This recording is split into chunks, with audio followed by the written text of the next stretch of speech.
Hello. I'm Regina Rodrigues from the University of Santa Catarina, and I'm here representing the WCRP New Lighthouse Activity My Climate Risk. And just a second, oops.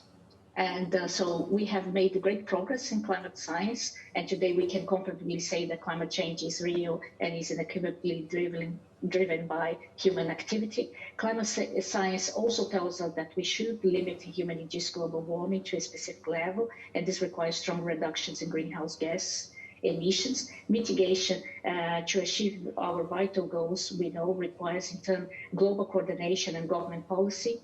Therefore, top-down approaches to climate information serves well for mitigation purpose.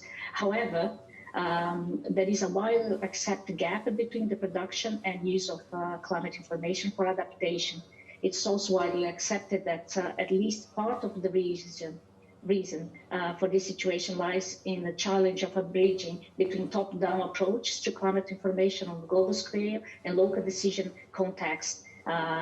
Which is necessary to take a bottom-up perspective. We urgently need the climate change science to guide adaptation policies that will minimize the vulnerability of societies across the world by reducing exposure and sensitivity to climate hazards and enhancing the capacity of communities to proactively adapt to evolving climate risk.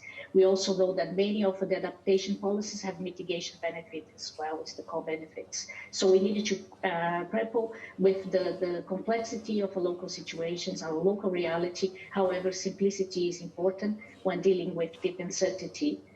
We need to empower local communities to make sense of their own situation, which can be addressed by developing methodologies that build trust and transparency. Much of climate change science is necessary big science, but in order to make climate information usable for adaptation, it is also necessary to discover the beauty of the smallness. And this is what we propose within the WCRP New Lighthouse Activity My Climate Risk. And our take-home message is we need climate change science for adaptation that takes a bottom-up approach and considers the reality, but with simplicity and empowerment of local communities. This is very aligned with the words that Peter Glunton just said. So that's my message.